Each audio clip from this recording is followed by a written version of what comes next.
Everybody kindly take your seats. Thank you. Everybody shut your phones off. Thank you. And at 6:30, welcome Danvers to the November 1st Select Board meeting. And Gardner, would you lead us in the pledge, please?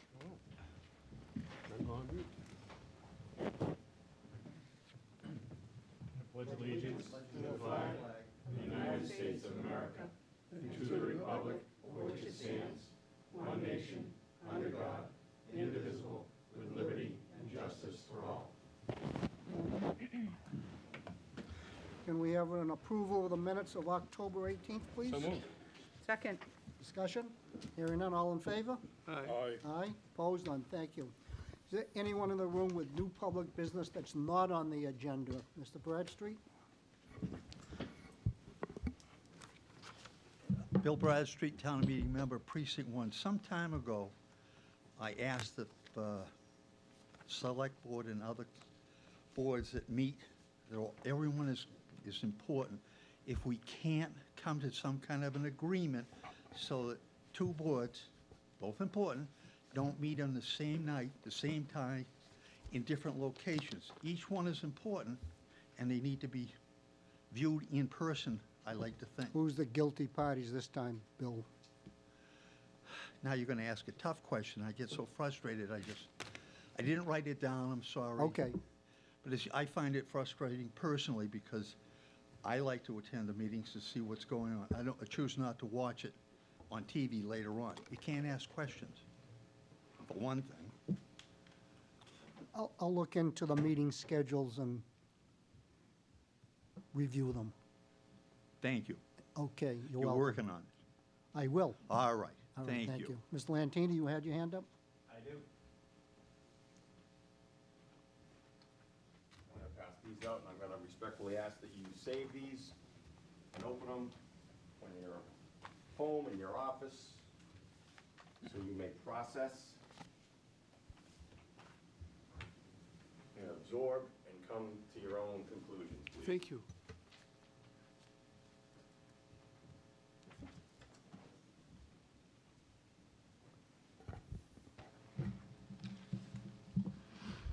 My name's Mark Lantini, 200 Old Burley Street, Precinct 6.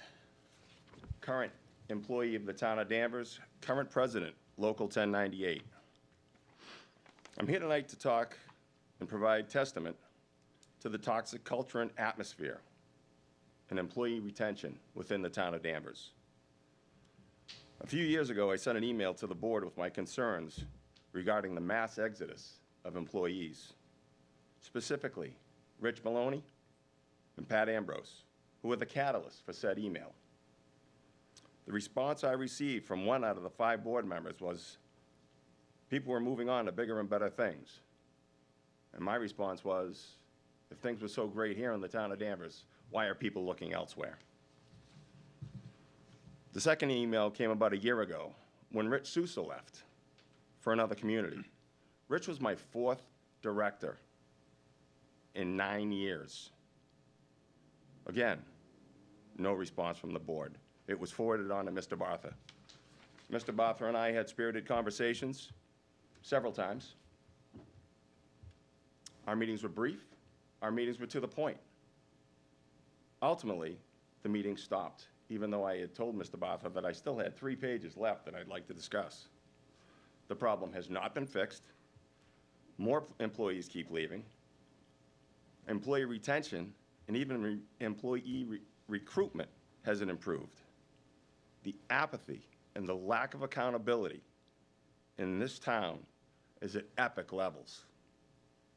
I started with the town 10.5 years ago, excited and proud to be able to care for the community that I grew up in.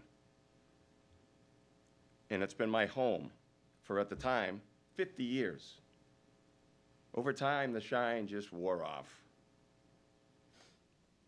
And sadly, it's an effort to come to work for the town of Danvers every day.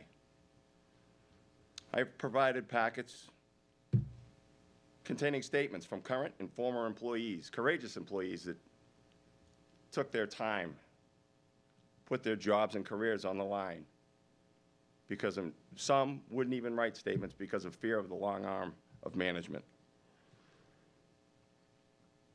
In every job description the town posts, it requires every employee to be fully committed to providing service excellence to every person who visits, works, or resides in the town by embodying its 5 core values: inclusion, integrity, accountability, positivity, and collaboration. I firmly believe that all levels of staffing, employees and management, should be held accountable and held to these same standards. Also in this packet, you will find my resignation, which will be effective Friday, November 4th at 3 p.m.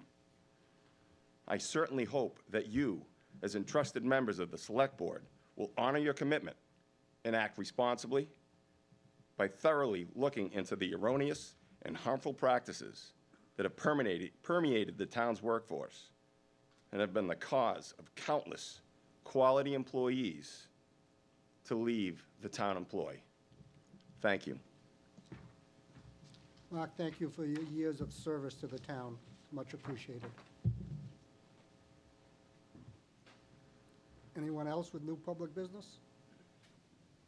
Okay, hearing none, we'll go to a public hearing will be held on the application of Betty Ann Sub Shop, 20 Locust Street, Unit E, Philip Rapke, owner, for a transfer of the common viculars license at that location. Somebody here to speak to that? Please go to the microphone, introduce yourself, and tell us what you want to do. My name is Pete Rakip. I own Betty Ann's Sandwich Shop. I have been displaced by the developer. That what happened on October 1st. My intention was to move into 20 Locust Street and start my business up right away. I have been dealt a lot of statements from the developer that didn't pan out, and I am looking to get my process moving forward so I can open my business again.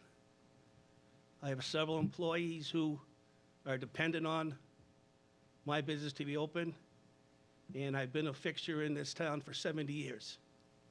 So I'm here to get my vicular license so I can move down to the new spot. Thank you. The clerk, is all the paperwork in order? It is. The applicant has been working with the building inspector's office as well as the Board of Health.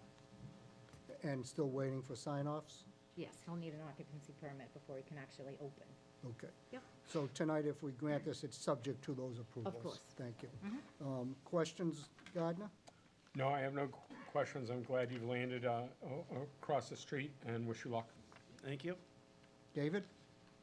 I have no questions except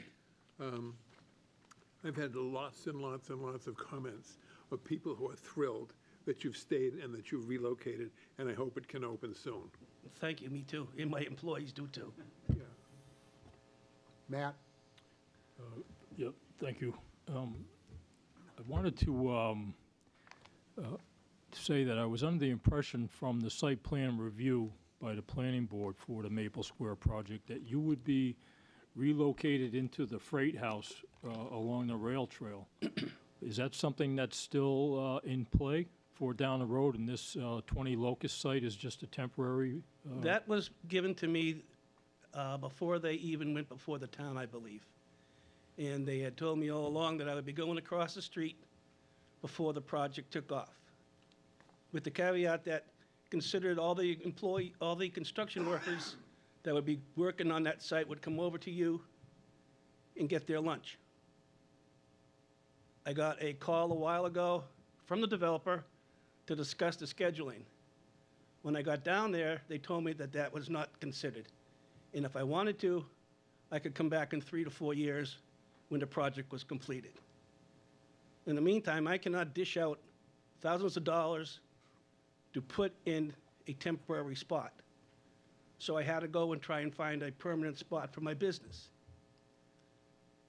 The developer also told me that they would give me an extension, 3 to 4 weeks, to find another spot or they would help me.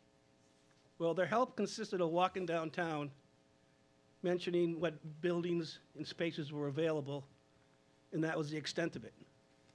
Peter, I'm going to have to stop you there. You're here tonight for 20 Locust Street. Any other place that's under consideration, that's your business. It's not ours. Okay, We're here to give you a comment. okay, He asked the question. I'm Yep. asking you. Yep. Thank you All for right, your so just a follow-up question. So the reason I asked is because it seemed like maybe the developer kind of did a bait and switch with you, which is kind Matt, of, That's not the purpose of tonight's meeting. You need to All take right. that elsewhere. okay. Thank you. sorry, sir. Maureen? Wait a minute, I'm not done yet. So I wanted to just ask, with the location on Hobart Street, many of your customers were able to pull up like at lunchtime, kind of run in and grab something to eat and then, go back to work or whatever.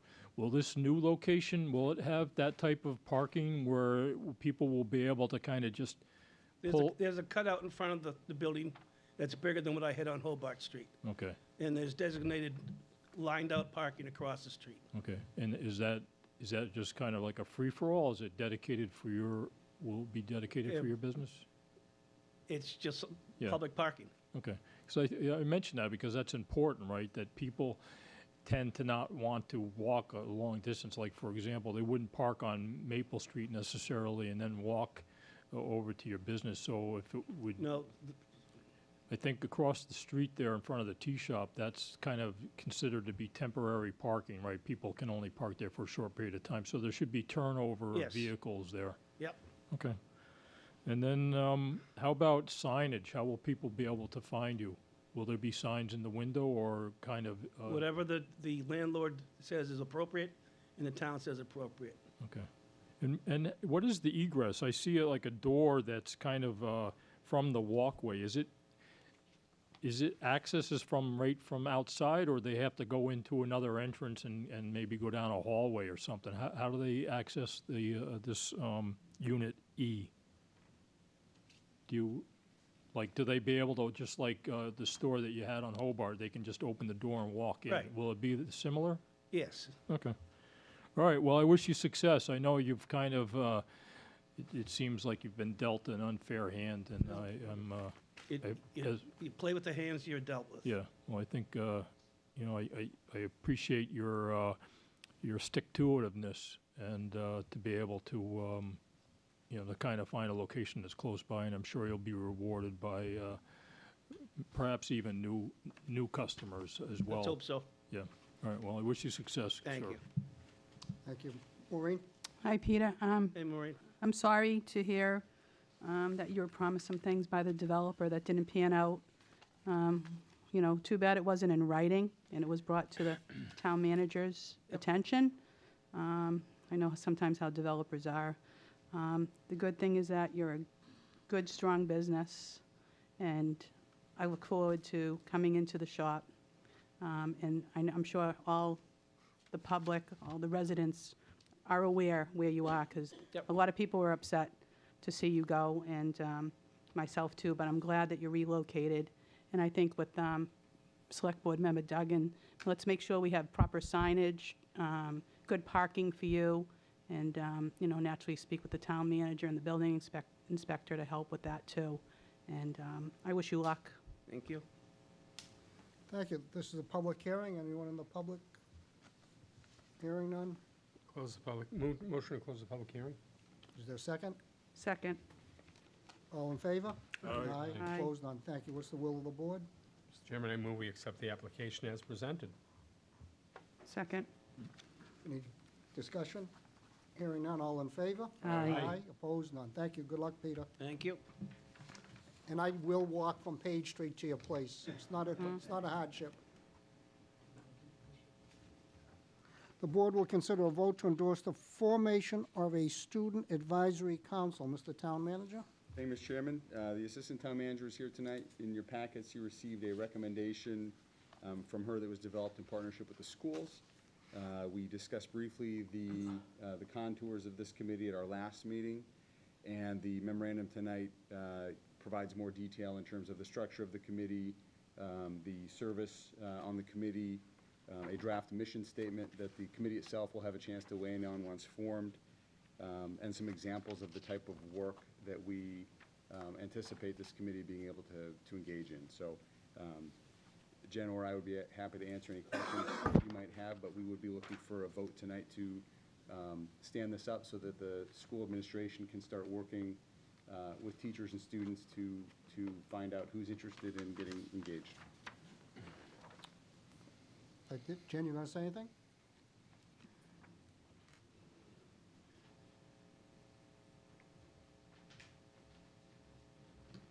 Good evening, Jen Breaker, Assistant Town Manager. I agree with everything Steve said. This came out of Citizens Academy, so to speak. You'll recall last year we moved Citizens Academy into the middle school, which we are continuing this year. And we thought we would tackle getting into the high school this year as well. And speaking with the school administration and with Nick Campion, the Assistant Rec Director, we thought an advisory committee would be the best way to interact with the high school age group. And we're really excited about this. We've talked to some high school students, some 8th grade students who are excited about the idea as well. And I'm happy to answer any questions you have. Thank you. So, looking at this, the makeup, 9 high school students, 2 from each grade, 1 at large, up to 4, 2 town, 2 schools. Everybody's turn on this committee be 1 year? That is what we are suggesting, so that as students move from grade level to grade level, they can either stay engaged, or if their extracurricular activities change and they can't commit to the committee, somebody else could step into their position.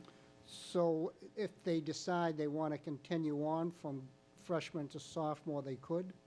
They would have to be reappointed. Reappointed. I would foresee if somebody said, I'm interested in staying on, we would provide that recommendation to the board along with the committee's recommendation as well, the review committee. Did you give any consideration to having the high school kids serve a mix of 2 years, 3 years, so that there's some continuity, some experience from 1 year to the other? We talked about that. That could work too. We are trying to figure this out as we go along. There was no model we were looking at. So we may come back to you in a few months with that recommendation, based on once we get the students involved a bit too, and maybe after seeing 1 year of the committee in work. But we also wanted to make sure we were allowing as many students who were interested in engaging with the committee the opportunity to do so. Maureen, any questions, comments? No, I think it's a great idea. I'm going to go off of Select Board Member Bennett, and I think, 1 year might be a little too short. I like the 2-year term, because that way, you get some seasoned student to help the newer ones come in. But I think it's great. I mean, anything we can do, the Citizens Academy is great, and mirror off of that. I think it's a great idea. Good job. Thank you. Gardner? No, I have no questions. I'm in support of this. Matt? Yes, just a couple of questions. So on the application process, I don't see where students have the ability to weigh in on who's going to represent them. Is there like a student government in the high school that sort of could have a role on this as well in the selection process, so that rather than having the adults in the room select the students that they think are the best fit, the students themselves should have the ability to also offer their viewpoints. There is a student council at the high school, and we could certainly add 2 seats from the student council to the review committee. I was informed by the high school principal that the application to serve on the student council requires a signature of a principal, a fellow student, and administration, and we were planning on modeling that same signature requirement for this application. But I think that is a great idea to have 2 student members sit in on the review committee as well. So this student council, are they elected, or is they're also appointed by? I believe they are elected. Because when I was in high school, we had, you ran for like class president, and the students selected the people that they wanted to represent them, which is kind of the democratic way, right? So Yes. that was the only thing in here that kind of seem to be missing. But other than that, it's a great takeaway from the workshop that you held, I think it was earlier this year. Right, what was it called again? It's sort of like the Citizens Academy, but it Citizens was Academy Junior. Yeah, is that what it is? Okay. So that's, Working name. yeah, well, that's great that you kind of took it down to the teenager level and kind of let them know how government is working. That way you're kind of growing the interest and we always need fresh ideas. So kudos to you for kind of expanding the whole program.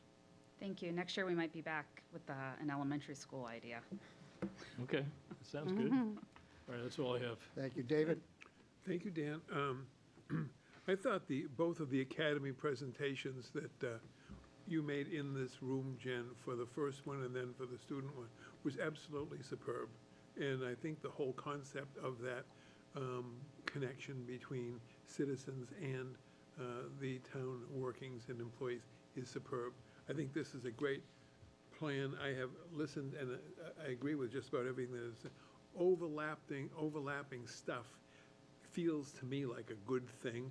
Like the select board overlaps. I've been on a couple state commissions and boards where memberships kind of overlap.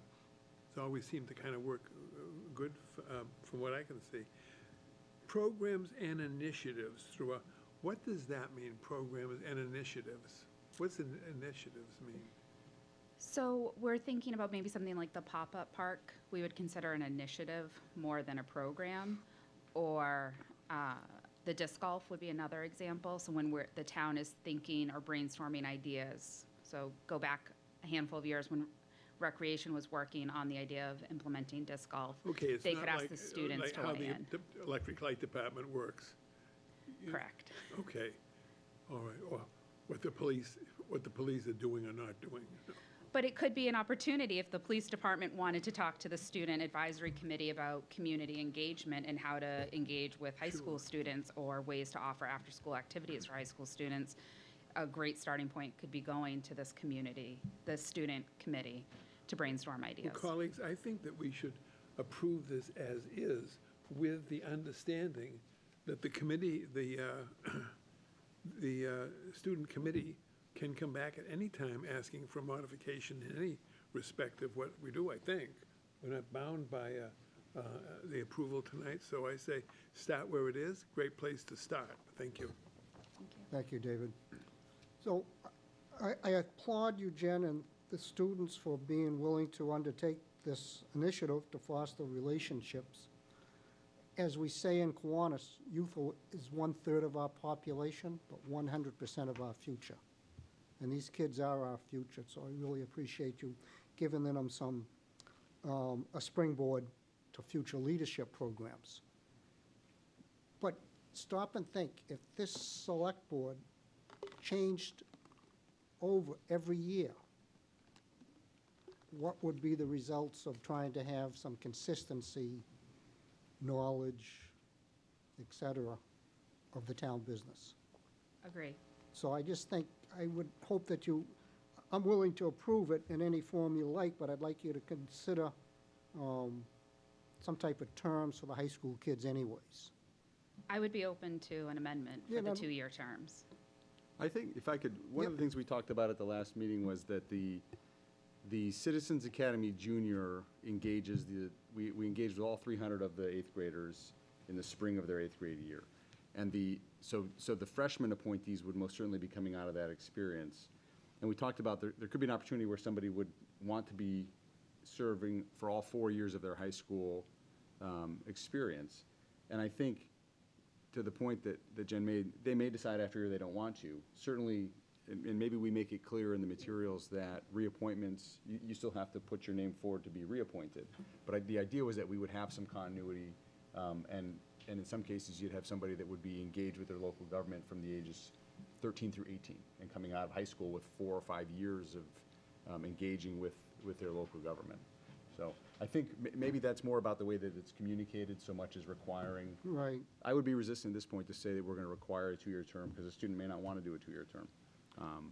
But the Yeah, I'm not opportunity's certainly talking a there. requirement, Yeah. but the opportunity. I know the Danvers Cares student leaders serve more than 1 year. They're there throughout their high school career. They may not start as freshmen, but Would the board give the school administration the latitude to work with the town? Maybe we modify that. Maybe it becomes a rolling 2-year, something to that effect. But yeah, they can kind of think I through the think just implications. some type of rolling Sure. program, opportunity for kids to do more than 1 year. Just saying you're in there for 1 year, they may feel at the end of the year they're done, even though they might have the opportunity. I would leave it to Jen and you and the school administration to encourage looking at multi-year terms, at least in the high school. And I think the hope was that we would have students that would want to be, participate for multiple, if not all 4 of the years. Okay. Any other questions for board members? You know, No, what's the will of the board then? I think we're looking for a motion. Move to approve the format as requested by by management, in the form as it has been presented. Second? Any other discussion? Hearing none, all in favor? Aye. Aye. Aye. Opposed, none. Thank you, Jen. Thank you. The board will hear from the police chief on the findings of fact and recommendations concerning the Center Street dog complaint. Chief? Good evening, actually. Just a quick review of the incident. It's been kind of a while since we discussed this. This stems from an incident back in February 17th of 2022, where a gentleman from the Walnut Street area was walking his dog in the area of Center and Walnut when a loose dog from number 20 Center Street approached his dog, essentially attacking his dog, causing some minor injuries to his neck and lower leg. At that point in time, back on March 1st, Select Board decided to hold a hearing, have me hold a hearing to discuss the incident and hear from the people involved. So on 2 different dates, we held public hearings. The first one happened on March 31st. Present was Officer Robert Hines, who provided a synopsis of his incident report. Public Health Director Frank Giacalone gave testimony. Kevin Nichols, the RACO, gave testimony, and the owner of the dogs, Mr. and Mrs. Emelon, provided information. Throughout that hearing, it was determined that Public Health and the ACO have both made home visits to the residents and met the dog, didn't see a lot of aggressive behavior from their observations. But by all accounts, the dog in question, his name is Aragon, was outside the morning of the 17th, unsecured, and did attack the other dog. It appears this was accidental, that the dog escaped from the house. The family was unsure how the dog got out of the house, but did take responsibility. The Emelon family has taken steps to better secure their home. They understood their need to have the dog, Aragon, restrained and properly supervised, and they understood there's some medical bills associated with the attack that they found were reasonable. Unfortunately, the original date, the reporting party was unable to attend, so a second hearing was opened up on April 28th, where Mr. Mimo had his opportunity to present his account of what happened that evening. It was very consistent with what the officer reported and what the family reported. He voiced his concern about Aragon, the dog from number 20 Center Street, and at that point presented information on the veterinarian costs from the attack, which was $232.90. As a result of the hearing, I've made the following recommendations to the board. In accordance with Mass General laws, recommended that Danvers Select Board order the Emelons to adhere to the following regarding Aragon. The first was, number 1, at all times, Aragon would be humanely restrained, supervised, and confined to the rear yard of 20 Center Street. Number 2, when Aragon is removed from the premises of 20 Center Street, the canine shall be securely and humanely restrained with a chain or tethering device having a tensile strength of 300 pounds and not exceeding 6 feet in length. The owner and keeper of the canine must always be present and retain close supervision of Aragon. The canine Aragon will remain properly licensed and vaccinated, and I recommend that the family reimburse the Mimo family the $232.90 for veterinary services caused by the attack. And the parties aren't here, so I assume that they're all in agreement? They were in, we haven't, this is our first presentation to the board, so they have not been notified of the final findings yet. They have not been. They have not, no. So what are you looking for from us? Basically, these are the recommendations I'm recommending for the board to enforce and present to the family of Aragorn. We felt these Okay. were fair based on the circumstances. Yep. Appears that there might be some dog aggression involved with this dog, that he has issues with other dogs, but with humans, he hasn't had any aggression issues. So we felt that properly supervision and restraining the dog was an appropriate reaction and outcome for the family. Thank you. Matt, questions? Yes, Comments? so you've determined, Chief, that the dog is a nuisance dog, Correct. and the other option would have been dangerousness. Can you just briefly explain the difference between those two classifications? You know, there's, the nuisance dog, again, it's a nuisance, it's causing issues in the neighborhood, it's causing problems. The dangerous goes along lines of more being a threat to human life. In this situation here, you know, there was definitely some nuisance behavior on this dog. There were 2 other incidents that we were aware of that were, people did not testify at the hearing, so we had information, but no one came forward to testify regarding those 2 other incidents, and they all were involving other dogs. So we felt that, you know, it was more of a nuisance issue than a dangerousness issue. There are some differences as far as what we can make recommendations for. If it's a dangerous dog, we can put more severe restrictions versus nuisance. Also, my understanding too is that for training purposes, if a dog is deemed dangerous, it's oftentimes a lot harder to get professional training services from certified trainers because of the categorization of the dog. Okay, all right, thank you for that explanation. So can you just go into a little bit more detail about when the dog is out in the yard, the owner's yard? So I assume there's some type of fence, perhaps at a certain minimum height, and the fence will be in proper order and condition, no ability for the dog to like crawl underneath it, that type of thing. Will we be, and just to follow up, will we be town kind of be performing visits to make sure that the fence and that the conditions that you've Matt, before you go, let me just check with the chief. I don't see anything about a fence. Is there? There is no fence at the There's no residence. fence. That's why it's noted as saying they should Okay. community restrained. That could be on a run, Yeah. that could be, you know, Okay, I think I Yep. misread that, Yep. then I assumed that there was a fence. So, so it'll just be a run along a cable? correct, Um, or a fixed location. Yeah, The okay. family did take steps to block off the back decking area with a slide gate to, again, prevent, if he gets out the back door, to Right. prevent him from going off the gate. Because off the back that's deck. what happened in the initial incident, right? That the dog escaped from the house and Correct. got out to The the family street. had left for work, kids went to school for the day, somehow Right. got out the back door and was found in the Right. backyard around 10:30 with the other dog. Okay, and then just concerned with a deck, having dogs being able to jump over any type of, you know, kind of railings or whatever around the fence, or around the deck.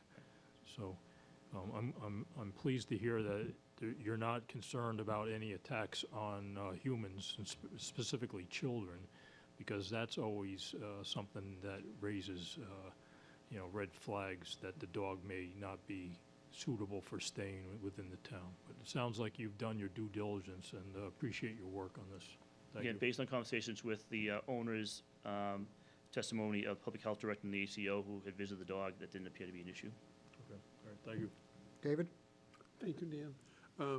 Typically, superb job of reporting and managing this kind of a thing, which can be very emotional. I have 2 dogs, and I know how important they are to me. I am heartened that the Aragon dog is properly described as a pit bull in here rather than something else, because a pit bull is a pit bull. I'm just wondering, Dan and Chief, I am prepared to move that the board adopt the recommendation of the police chief. Maybe we ought to do that, subject, serving this document on each of the owners and asking if they have any objection or wish to be heard, speak up and say so, otherwise it'll be adopted. What I'm concerned with always is that after the fact, somebody who has somewhat of a penalty imposed upon them says that, well, I didn't have an opportunity to be heard on disposition. So I just think that it might be a safe and healthy thing to serve this by like certified mail on each of the parties. Tell them that it is scheduled for final hearing at the selectmen's meetings, thus and so. And if you desire to be heard, speak up and say so, and put that in writing at least 3 days prior to the select board meeting or something. Just an idea, because through the years, as a lawyer and a judge, I heard people always complain that they didn't have an opportunity to be like Mr. Bradstreet. If we don't give him an opportunity to speak on something. Just an idea, Dan, So I hear what you're saying, David, but I think I'd hesitate to make adopt any recommendations short of a public hearing. Oh, this isn't a public hearing? No, it's not. Oh, We're just, excuse me. yeah, we're just hearing the Oh, facts. okay, well, then that's fine. Then public Okay. hearing, the people. If that's what we gotta do, that's what we'll Are charged with do. knowing about that and being here if they want to be heard. Right, thank you. Gardner? Sorry. Thank you. Thank you, Chief, for the due diligence, as always. Two things. One is, this board actually takes a vote. I'm looking at the Board of Selectmen minutes from November 20th, 2018. In the first of this is now the third case, but we've heard two cases and made action on the first two. And it was that, therefore, in accordance with the Mass General Law, it is recommended that the Danvers Board of Selectmen to order the following. And so, while the chief is recommending actions, it is this board's responsibility to actually to vote on the conditions. The only concern I have is I'm one for consistency, and I realize that there is a slight difference between this and the other two, in that the other two involved humans, which does lend itself to it.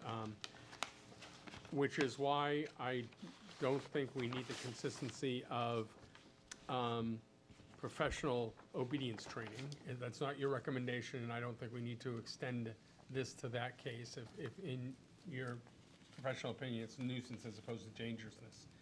But we did call out in the others that even in the backyard, and it's very explicit. I read what you said very carefully. It's that when it's out in the backyard, in the back of the house, it has to be, I'm trying to find the wording you used. It's item number 1. Humanely restrained, supervised, and confined to the rear of the yard. In the other issuances, we've said that they had to have that dog on a tether in the backyard with certain tensile strength, similar to what you put in when they're out walking. I just want to make sure that the people understand it's all three of those. You can't just say I'm supervising my dog, sit on the backyard, and they're out in the backyard running loose. The tensile strength is mentioned. Well, that's the second one. That's when they leave the premises. I think you apply both to, I think you need to apply that to both. When they're in the backyard, they should Yep. be restrained with a tensile strength, the same language, you're Yep. getting to where I am. That's not what it says here. Because you wouldn't want the kids taking them outside thinking they're supervised. Yes, he's supervised. I get a phone call, I go in the house, and off it goes again. So the only thing I would change to this is add the same language about it being on a lead or with a tensile strength of when it's in the backyard. Other than that, that's the only thing I would add for consistency's sake, and I agree that I don't think this warrants needing professional obedience, or we have in the past requested insurance for certain coverage. I don't think is warranted here either. So, thank you. I thank you for your analysis and due diligence. Thank you. Maureen? Thank you, Jamie. I do like your recommendations, but I do like communication, so I'd like to see both parties before us or something in writing saying that they both agree, and then I'd be fine with it. Mr. Chairman, to follow up. Yes. I'm sorry, I should have said, The last time this happened, the chief presented, and then at the next meeting, we invited an open meeting in which we discussed and took a vote on this, which I would suggest again. But I As don't I think said it's a earlier, hearing. this is not a public hearing, so I say we won't take a vote at this time. Right. We've heard the facts, and we can schedule a public hearing if the other parties wish to attend and be heard, or if not, we can then Yeah. vote Yeah. on the chief's recommendation. Yeah, I don't think in this case, we probably will. In the other cases, I'm not sure we would have gained agreement by all parties, and it's not for us to get their agreement, it's for us to render a decision. Correct. Thank you. All right, thank you, chief. Thank you. Let the folks know what you propose, I'm sure you have already, and we'll hold a quick public hearing at sometime in the near future to endorse your recommendations. Excellent. Thank you. Thank you. The board will vote to accept 2 gifts to the Danvers Police Department in accordance with Mass General Laws, Chapter 44, Section 53A. Chief, you going to speak to this? So over the past summertime, we lost retired Richard Robbie Robertson, passed away. He was 90 years old. Many of you guys were aware of his history here at the department. He started his career in 1958 and retired in 1996 with the rank of sergeant. Over the past few months, we received 3 donations totaling $150 that were asked to be made to the donations to the Danvers Police Department in his memory, requesting permission to accept those donations and them to go towards the DARE program. So the 2 gifts that There's actually be 3. There is one check for $100, one check for $30, and one check for $20. all for the same purpose? Same purpose, yes. Okay, thank you. Any questions from members of the board? What's the will of the board? Mr. Chairman, I move we accept the 3 gifts to the Danvers Police Department in accordance with Mass General Law 44, Section 53A with letters of thanks. Is there a Second. Second, thank you. All in favor? Aye. Aye, opposed? None. Thank you, chief. Thank you.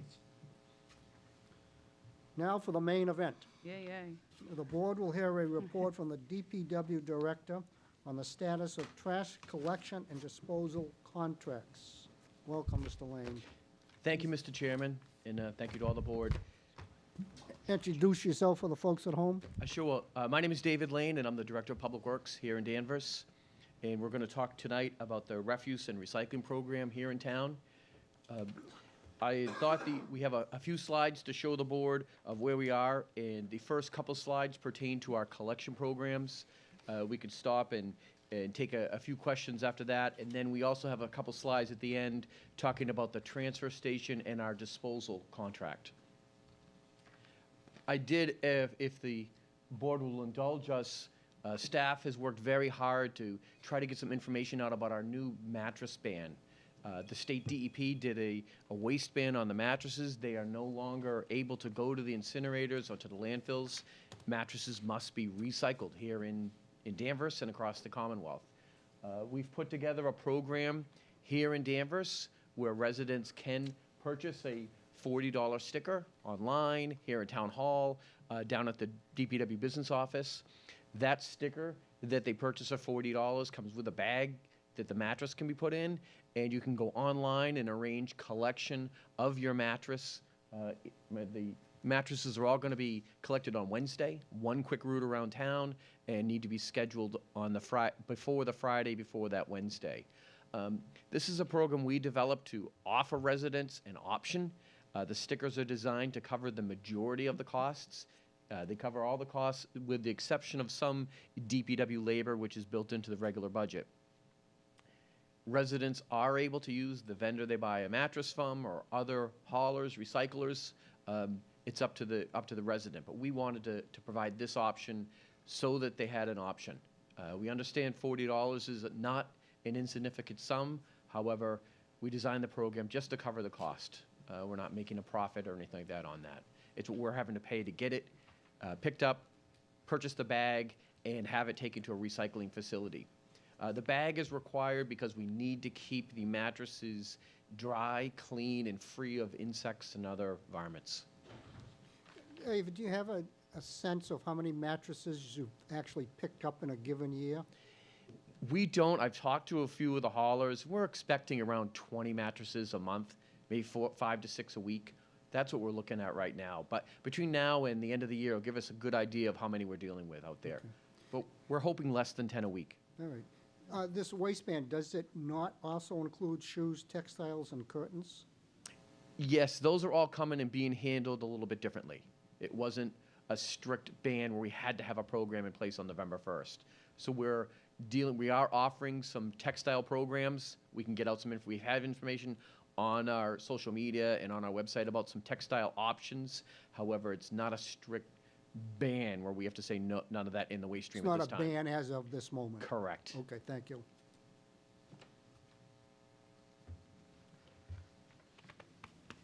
To start with our summary of our collection programs, we really have to start with, we've had excellent service from JRM and now Republic for over 20 years now.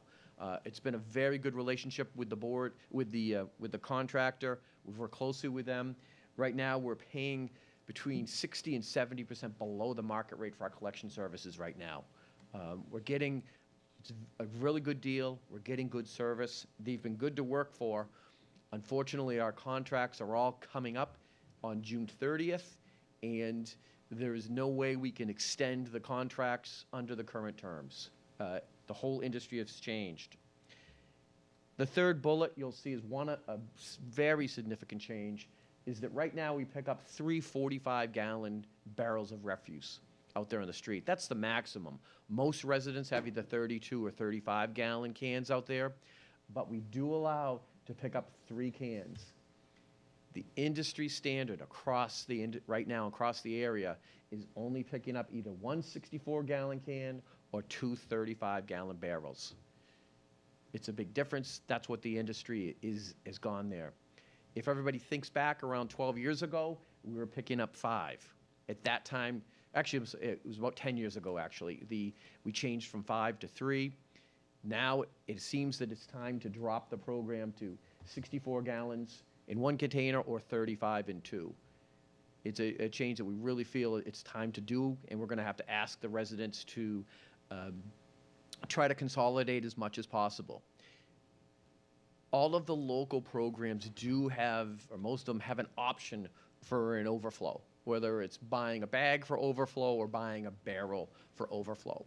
We're in discussions about that right now, and likely will include some sort of an overflow in the program for an additional fee. However, I believe you're going to see our recommendations coming forward to go with the standard programs on refuse of the 64-gallon or 2 35s. Recycling, of course, would be unlimited. Put out as much recycling as you can put out there. The fourth bullet, and why we're well below the market right now, is we do not have a recycling processing fee. That's unfortunate. You know, we got to a point where recycling was actually saving more money than it was costing. And now those economics are going back the other way. Right now, the recycling processing facilities are having to pay a fee when they go in the door. And then on the last bullet, the new project, the new contracts have the recycling revenues. We have not been part of recycling revenues for the last 20 years. We have had it included in our contract. So on the good years, our contractor made money selling the recyclables. On the bad year, the contractor lost money selling those recyclables. We put it in our contracts. We did it as an incentive for those contractors to try to get the best you could out of recycling. Here's your option to do it. The industry's changed. And now all of the contracts in the area for recycling it's a revenue sharing program with the recycling. The town will get some money when the market's good. The town would have to pay some extra money if the markets are poor or below the market condition.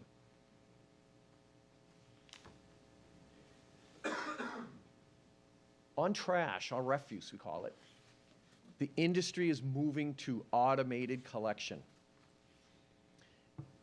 There is a very good chance when we get further on in our negotiations with local haulers, we can ask for prices for both manual and automatic collection.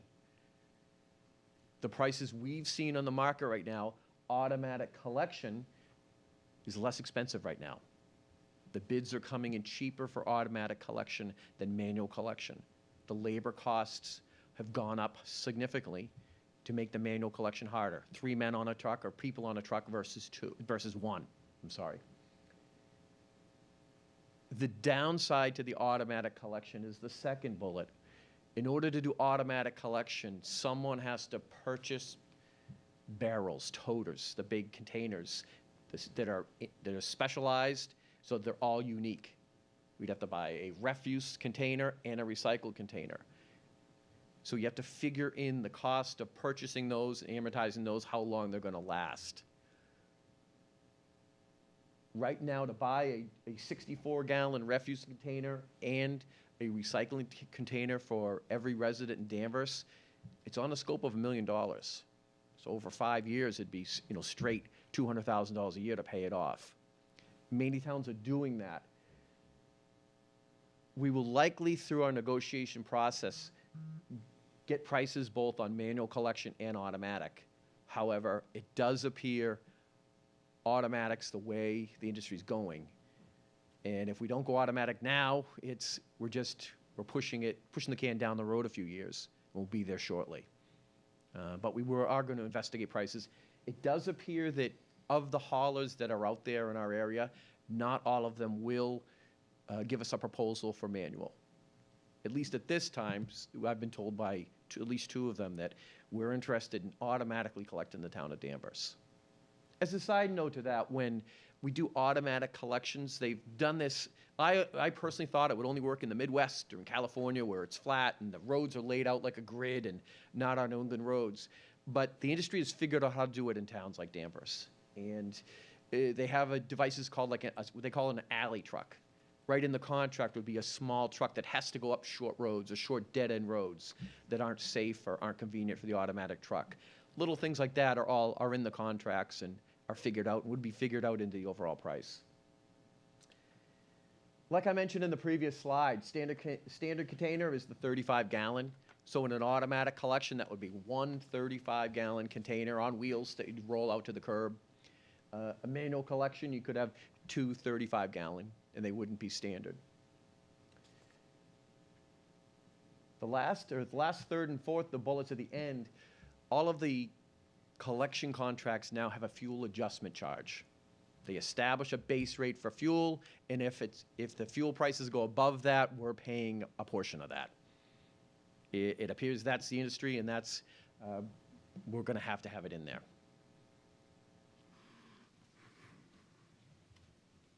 On recycling. Recycling has switched to single stream. I think most of us realize the haulers, they've been mixing our recycling together out on the curb for a while now. So the Danvers program is going to be would have to be single stream. There's no choice. That's the way it's collected now. The industry standard, like on refuse, is with automatic collection. The standard, the container is larger, the 96 or 95-gallon toters on wheels. Similar, we have some big green ones here in the building. We use at the schools for recycling. The recycling processing fees, they're ranging between $60 and $75 a ton. So that's a budget item we'd have to budget for, and how we budget for the blended value of recycled materials, we've had discussions about how to do that with the finance director. We'd have to do more work on that. But where we usually budget things straight, I can see us budgeting a straight processing fee, and some years would be doing good on the revenue, or we may have to pay some more on top of that. But we'd be able to look at the trends going forward.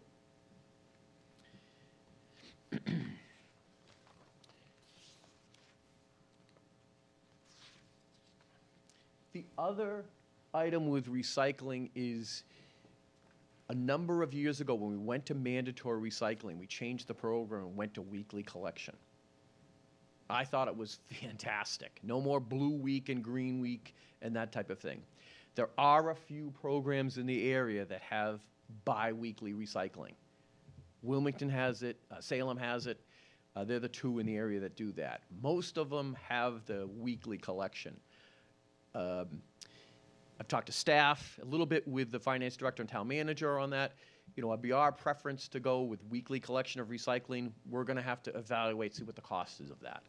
Hopefully that would be like a last-ditch effort that we just couldn't afford to do weekly recycling, and we could see what kind of a credit we could get if we went to bi-weekly.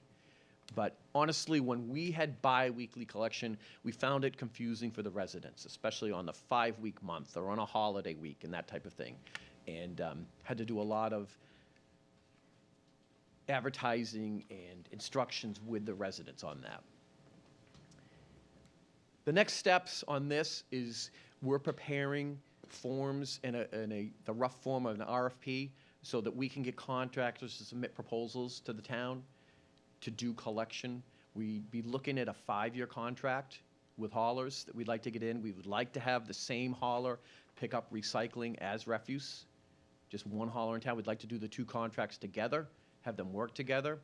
We've also taken steps to make Danvers very favorable to the contractors. We have a few things built in. Our transfer station is very close. It's convenient for them to haul it and get rid of that quickly. We also have town staff, the DPW staff, that go out and monitor the routes and work with those collection contractors all day long. That's supposed to be the interaction with the residents, take that off the collection haulers, make it easier for them. We also have our staff, both in this building and at the business office, who answer the phone calls. That's a customer service piece that we're doing that the hauler doesn't have to do, and it's helping our collection contract prices. And so we've done all those, and we want to be advantageous, a good client, and I know we have contractors anxious to work with us. However, they've all warned me that we're still way below the market conditions. We've had a great ride for 20 years, but we're going to have to pay some additional costs.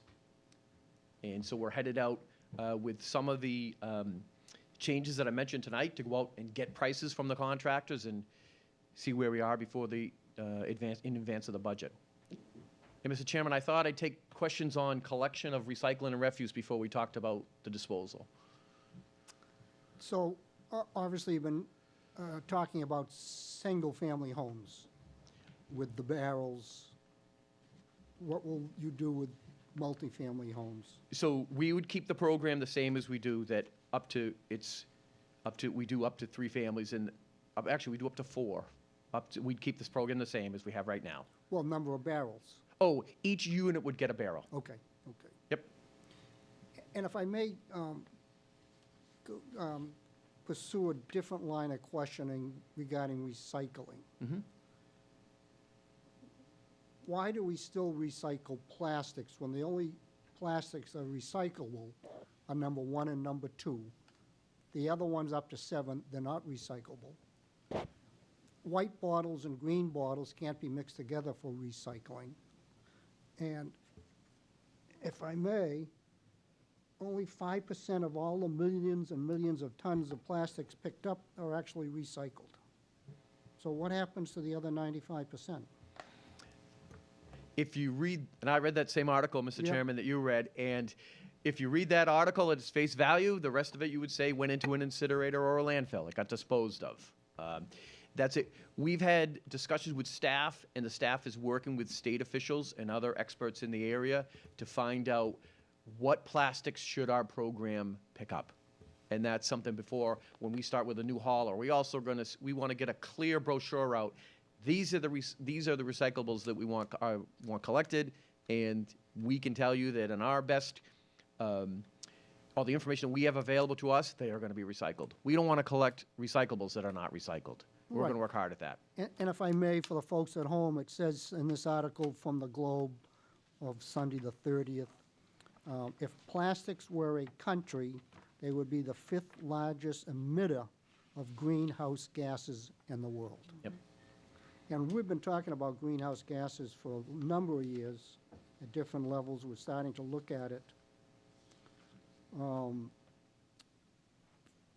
Plastics, 50 times the annual emission of all the coal power plants in the U.S.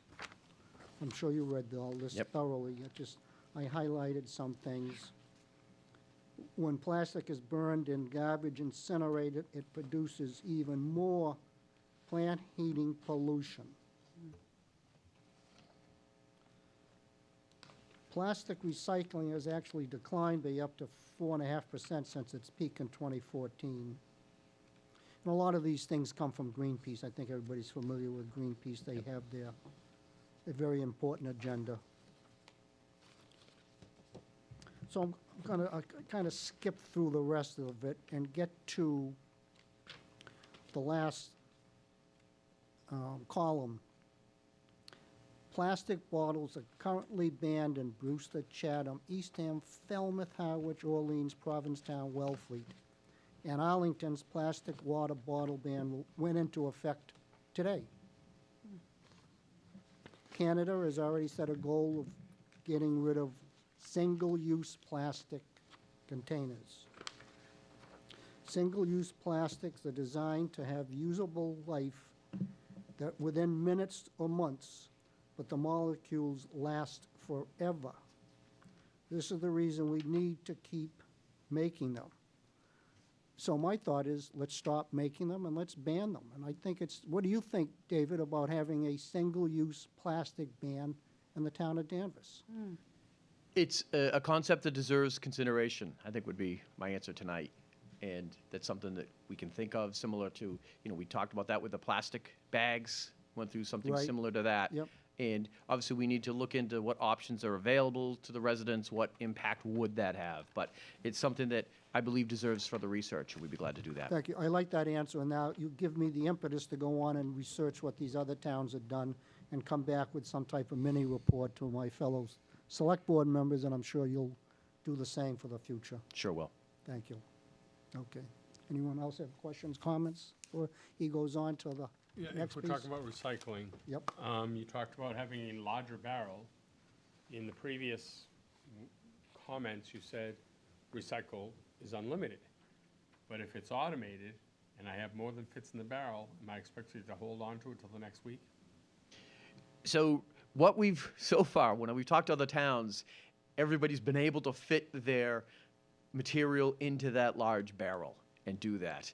We do need to train certain of my fellow workers in folding up cardboard boxes, but we'll take care of that.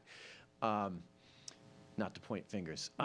So right now, the other towns, it seems like they're fitting them in the 96. I need to have some further discussions on that automat. What are they doing? Are they putting boxes yeah, next what to do I it do if and they it's grab it with the thing? So it's working elsewhere. I've got to figure that out. They're not having a problem with it. Obviously, on the truck that comes by my house, there's 3 people, a driver and 1 person on either side of the truck, so now you're eliminating 2 people. But do you expect the driver to get out and take care of the extra, the overflow, as it were? Right. We've already gone to the towns with the automatic collection, because of course, I'm the naysayer, didn't think it was gonna work, and driven the roads in Wilmington and in Burlington where they have it, and there's the barrels. It's 2 barrels per house, every single house, with nothing else next to it. That's all it is. And it works. And once in a while, you'll see an extra barrel that you can see that they paid for, or an extra bag that the truck can grab.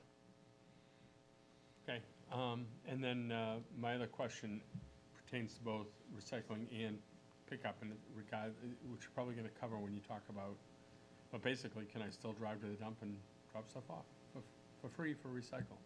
So absolutely, we would still keep the drop off, keep that going. And so I've really talked about the collection. The other thing is we'd keep that going, where you could drop off recycling. We still need to have a bulky sticker program, I feel, where if you have a couch or a refrigerator, and we'll have to redesign that program a little bit, because we don't have a packer with 2 trucks, 2 laborers on the back anymore.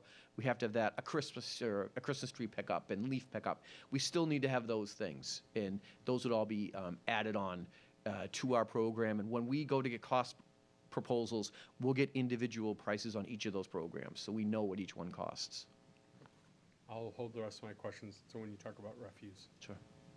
Anyone else? Yeah, I do. Yeah, go ahead, Matt.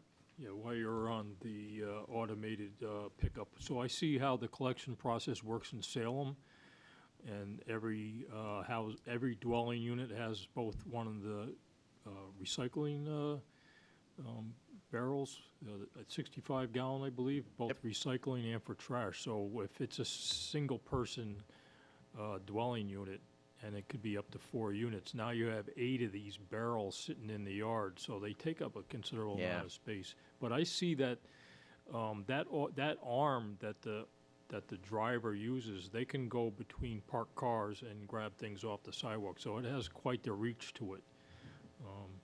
But that seems like the standard. So do these other communities that have this automated process, do the residents kick in anything for the barrels, or it's all funded by the municipality?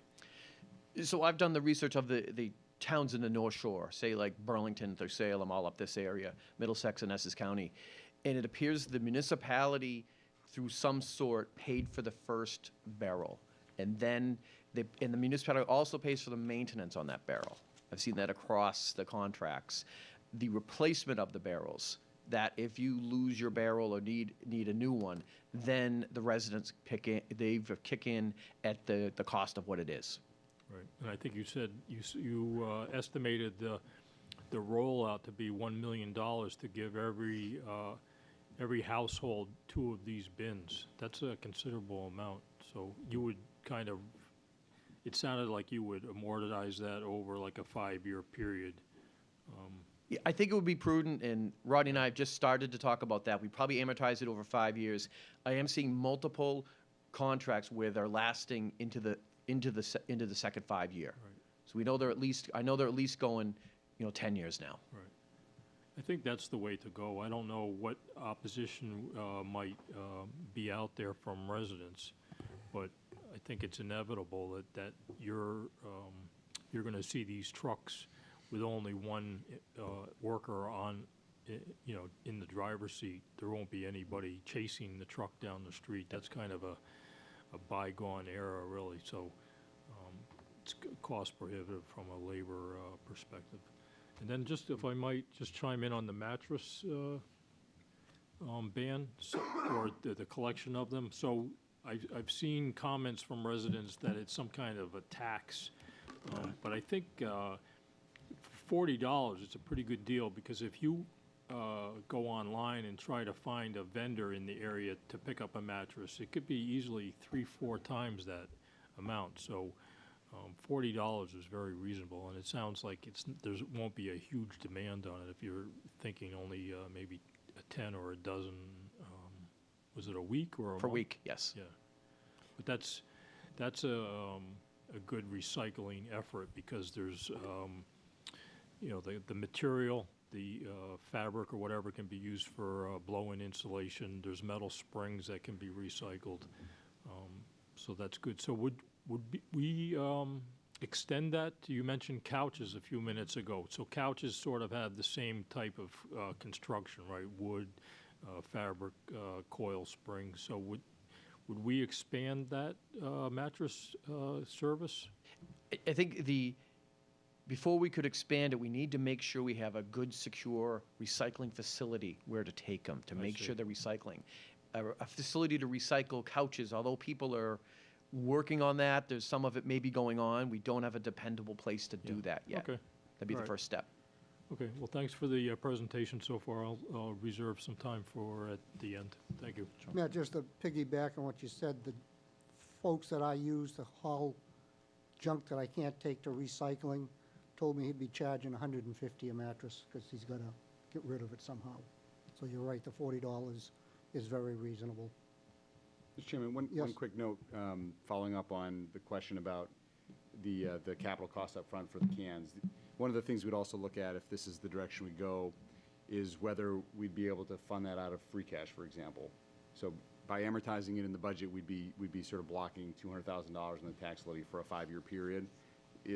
Last year, for example, we were able to transfer some of our free cash into the general stabilization fund. So if the free cash certification were comparable, one of the things we'd look at in the budget is whether it was a better decision long-term to make that upfront cost so that it doesn't hit the operating budget versus amortize it. But either option works, and David in his research did confirm most towns and cities do provide that first set of cans to the residents. Okay, thank you. Okay. Next, David? I'm sorry, one second. Bill, do you have something that's relevant? I have a question. Okay, if it's relevant. I think it is. I think Go it ahead, is. Bill, I can't get the slide to go anyways. In regards to the mattress, it's bagged to be disposed of. Is a bag paper or plastic? And if it is plastic, what happens to the plastic bag? Is it recyclable, or does it end up in a waste at a landfill? David, that's a good question. Sorry. I haven't asked that question yet, but it'd be two things. Either the bag is made out of is, I believe, let's hope the bag is made out of something that can be recycled. I didn't check that. I need to confirm that and make Yeah, the sure. webinar that you participated in and I watched, they really didn't say much about what to do with the bags. Yeah. Other than I think they said it was plastic. Yeah, I don't know exactly tonight. We'll have to check into it. Please, go ahead. Oh, fire away. I'm curious to know Ide- how much. Identify yourself. Oh, okay. Nova Samade, Town Meeting Member, Precinct 1. How much are the new barrels for automated collection? Because, like, right now, the town does not provide my barrel, so why would we provide the new ones? And, so I'll just ask the other one, too. And do we pay per ton for our waste, or I saw that it's 60 to 75 a ton for recycling? Do we pay by ton for our waste? And what's the difference in what we pay for that? Tipping fees. Yes, so we do pay a tipping fee for our refuse.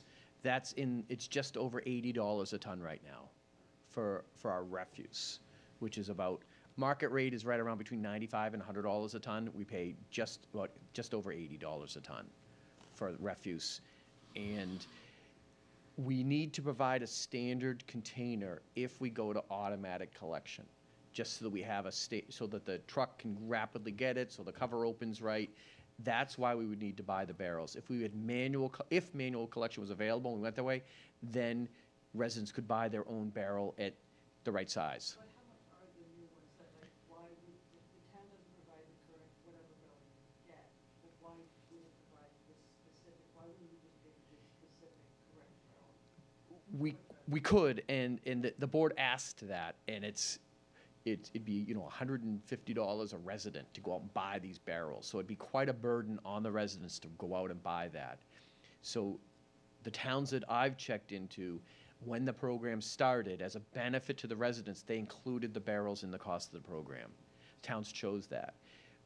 If we went out and said, yes, we're changing the program, we're gonna pick up less, and you town residents have to pay for the barrel, I don't know, I'd probably run out of town. But it'd be just to save the burden on the residents. But it's a decision that the board and the town can make through the budget process.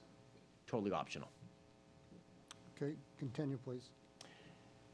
Up at the transfer station, we have done some work looking into the transfer station, looking into the operation of it, because our current contract with Covanta to run the transfer station and also take our municipal refuse, that also runs out on June 30 of this year.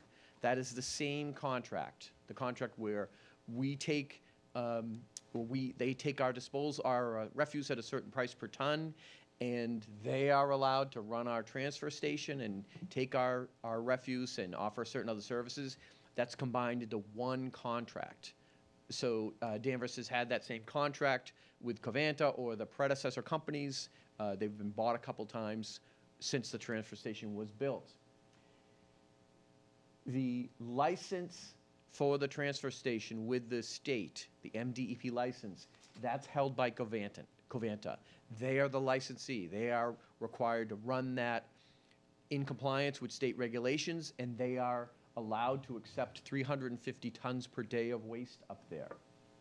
Covanta covers all the operational utilities of the scale house, the scale, the building, the cleanup, the electricity. All of that is included in the contract. Covanta pays for that. There are a number of benefits that the town receives for allowing Covanta to run that transfer station. We get a reduced tipping fee.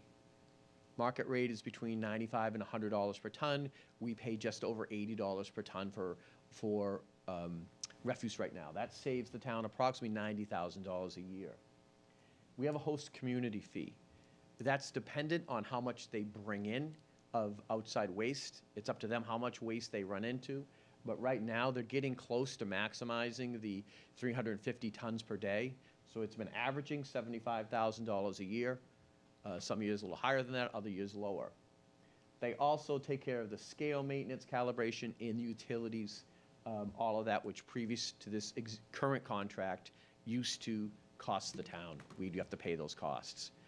And we used to have employees in the scale house.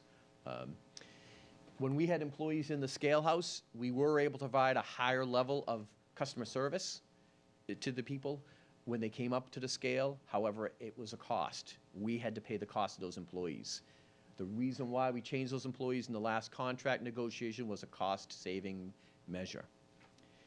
We've never had, up to this point, town employees run the transfer station part of it, where we accept the trash and push the loader, load the trucks.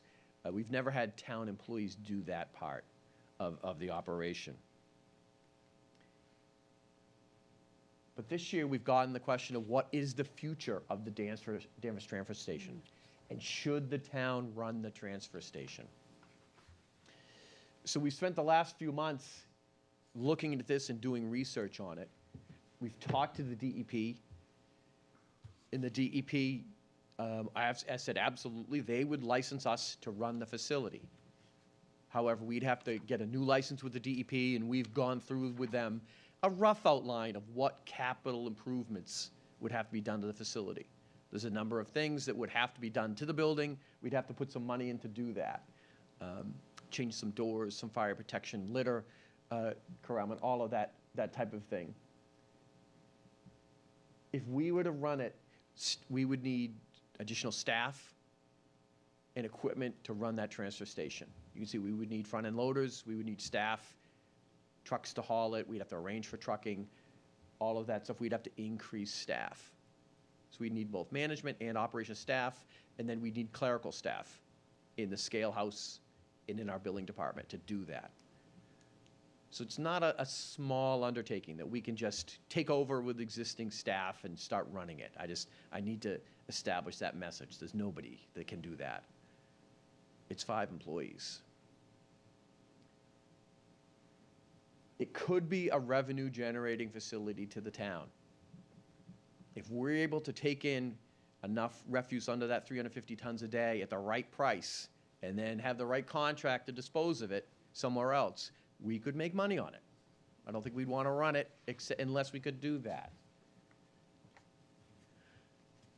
Part of me with my municipal experience, it always hits me hard when we're trying to make money at something and I'm competing in the trash industry now as a municipal employee. We need to think that through and can't underestimate it. It hasn't been our business at Public Works. I'm not trying to compete with other contractors and try to do that. We would be in direct competition with the other disposal companies out there. And I'm not sure what our relationship with Covanta would be.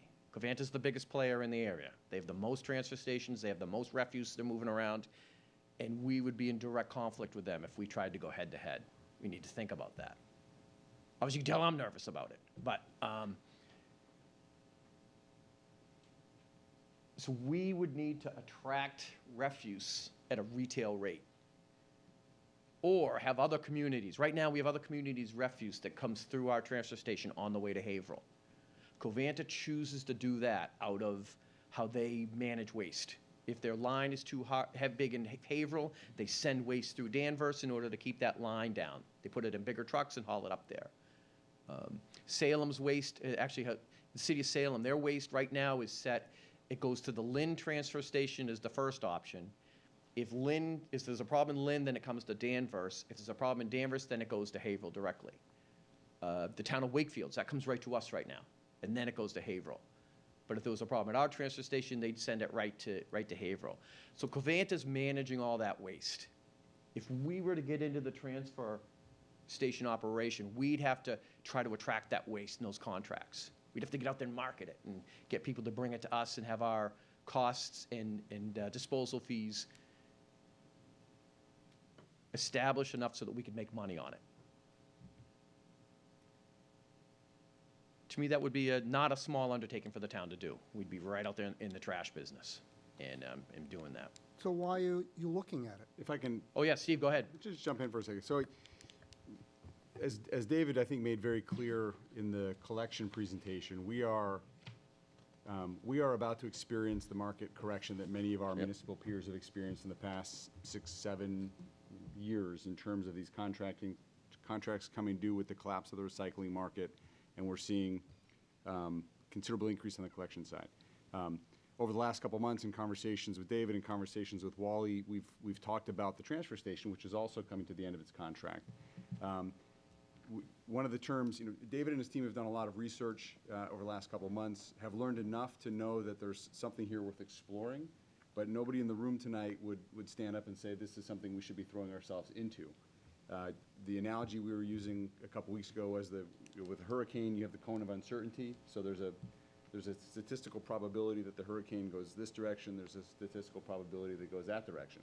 So if we apply that here, there's a scenario where the town steps in a couple of years to operate the transfer station, is able to collect and attract the tonnage and actually generate revenue that starts to offset some of our additional collection costs.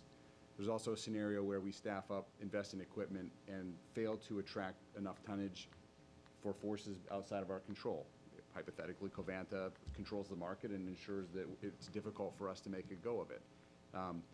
Nobody's doing 10-year contracts anymore, so we're in active negotiations and discussions about doing a 5-year extension on the transfer station, which would give us time. One of the things we discussed was going to town meeting this spring and saying we'd like to request some funds to bring in a third party to help us work through the market analysis and all of this to try to get a better sense of whether this is something that it makes economic sense for the town to plan for.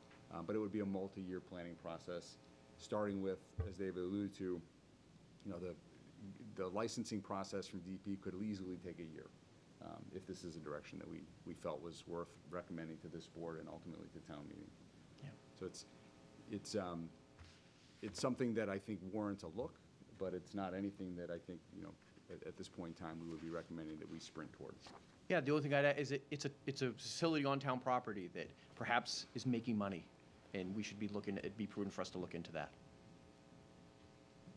And I think it's important you do this, because even if we look at it and say, no, it doesn't fit for us, it's too much risk, whatever it is, if we did not look at it, that would be the conversation that was happening. People would ask, why didn't you look at this?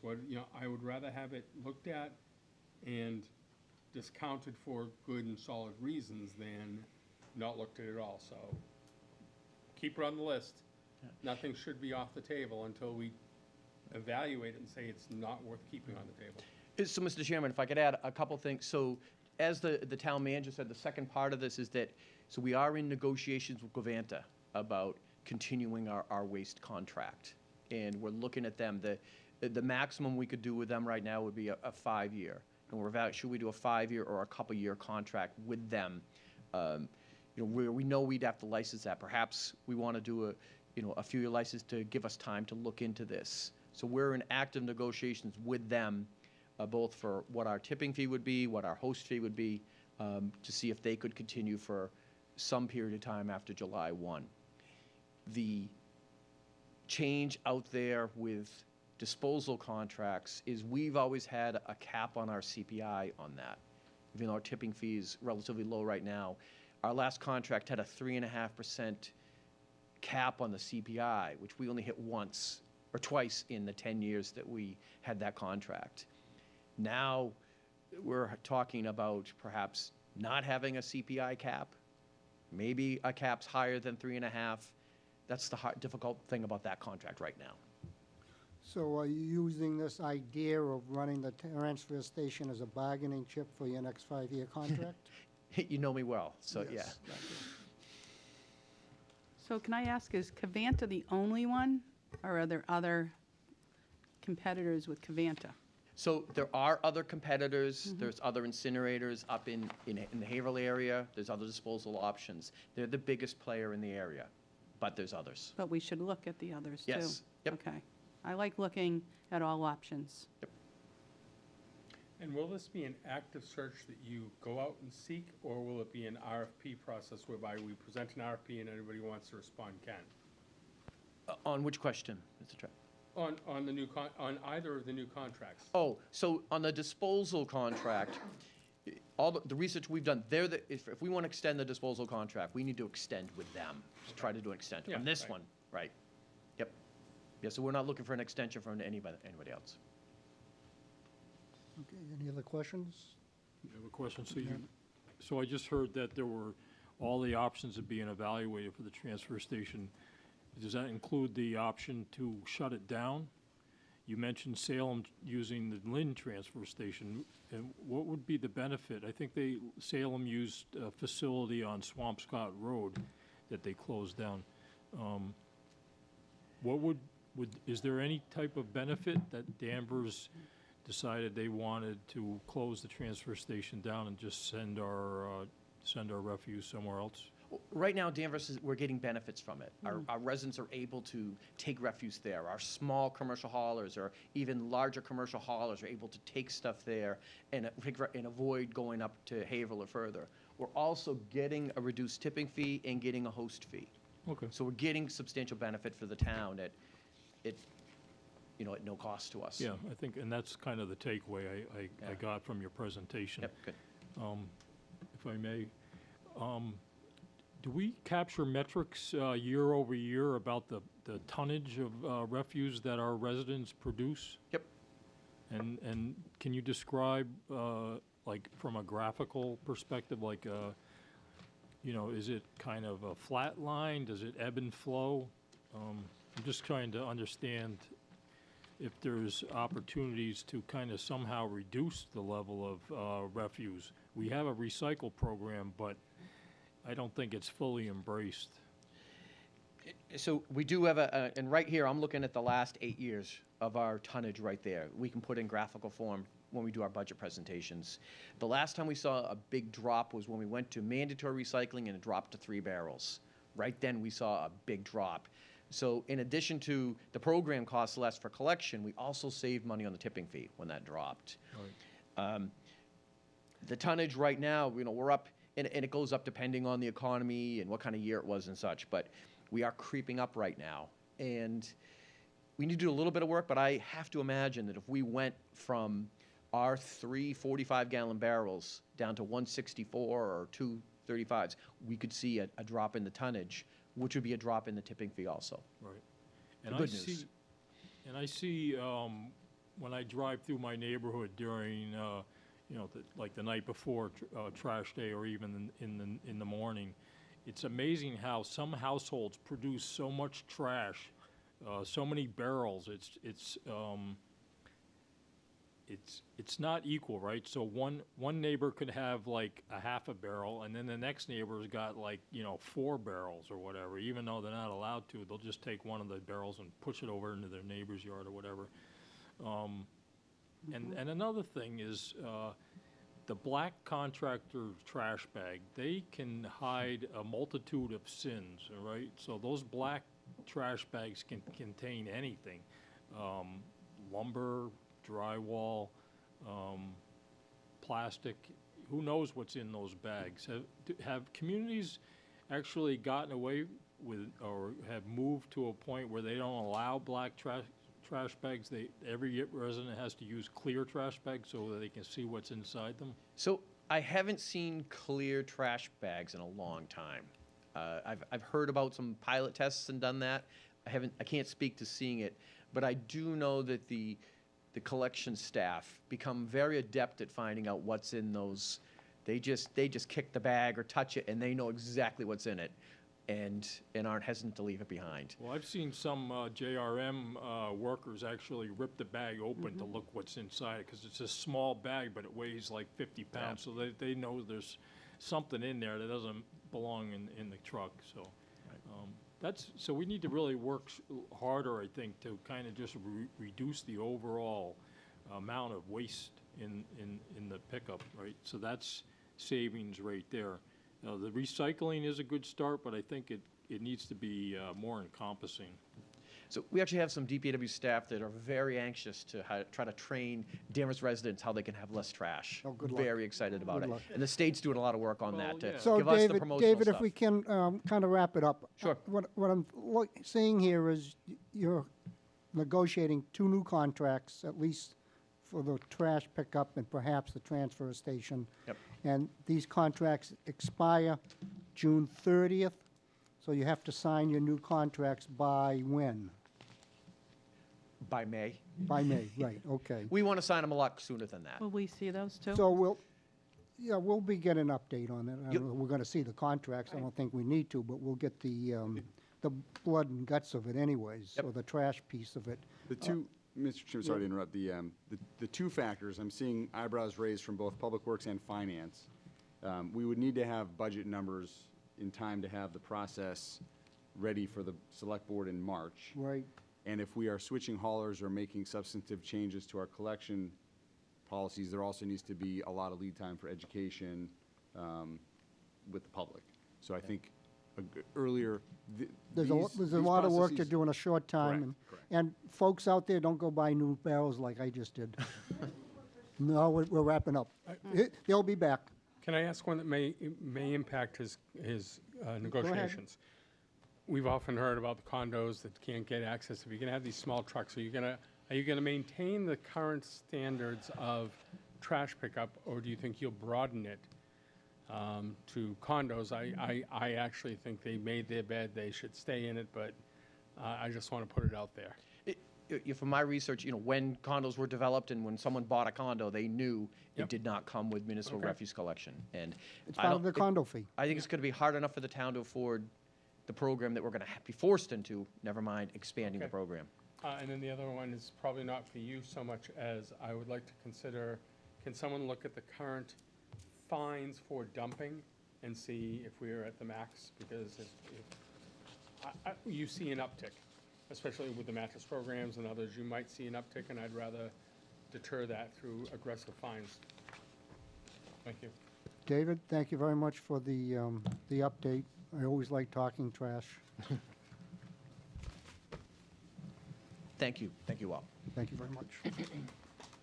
Okay, the board will consider the consent calendar. Mr. Chairman? Yes. I must have annoyed Ann because she left town manager update off of this particular agenda, but I would like to update you on a few Well, things. That's an item that's reasonably assumed to be on the agenda. Okay, So fair we enough. will allow it. Thank you, sir. So, okay, but we already do the consent There you calendar. go. If we will, please. So moved. There's a second? Second. All in favor? Aye. All right, thank you. Go ahead, Mr. Thank you. Manager. Couple of quick updates. You received in your packets this evening copies of several letters signed by the chair to both the Airport Commission and also our state and federal delegation as follow-up to the discussion at the last meeting about the airport. A couple of other items of note beyond the letters that you received. You got a copy of Matt Moser's resignation. He was the board's second appointment to the commission, so we will be, with the board's permission, advertising that opportunity. We do have at least one person in the talent pool who has expressed an interest, but we'll see if other residents are interested to bring those candidates, any interested candidates, back before the board. Aaron is planning at the next meeting to introduce a number of proposed amendments to the Good Neighbor policy and the noise abatement policy to see if there's support among the, Our meeting or the commission's at meeting? the commission meeting. Thank you. Which is tentatively scheduled for November 14th. With Matt's resignation, as I understand it, there are currently only 5 members of the 9-member board. There are 3 vacancies in Beverly as well, so all 5 members need to be present in order to conduct a meeting. So tentatively, they have not met since the last board meeting. They are tentatively scheduled to meet on the 14th. We also learned after the last meeting that the director of the airport, who has been on leave for 18 months, has filed her resignation to the board. The commission is also going to have to go through a search process at some point to backfill that position. My view, and I've made this clear to our representative, is that the town should absolutely be involved in that process, most likely through one of our commissioners, but certainly as they go through that process, I think that's a critical decision that this commission is going to have to make at some point. We also, as I understand it, Aaron has requested and will to have the tower director present at the next meeting to answer some questions. There were a number of complaints last weekend about the wrong runway being used on a calm wind day.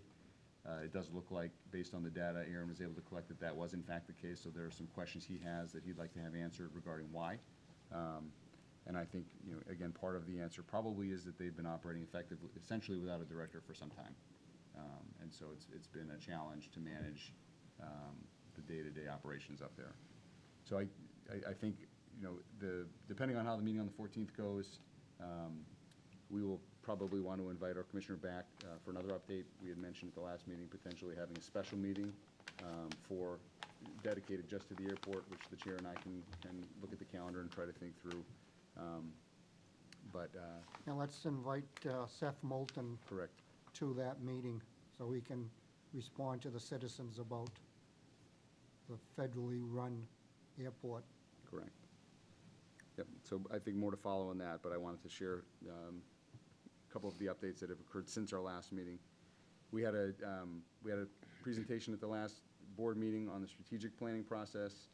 We dedicated our monthly leadership team meeting, which is all the department and division heads for the town. We had the consultant make a similar presentation to that group, talk to them about ways that they can help with the process in terms of making sure that the respective groups that they interface with get engaged and get involved, helping to come up with examples of the types of projects and services that we need to wrestle with in the future. That was well received, and there will be a push on social media in the next couple of days, inviting folks to participate in the virtual kickoff, where the public will hear a presentation similar to the one that the board heard.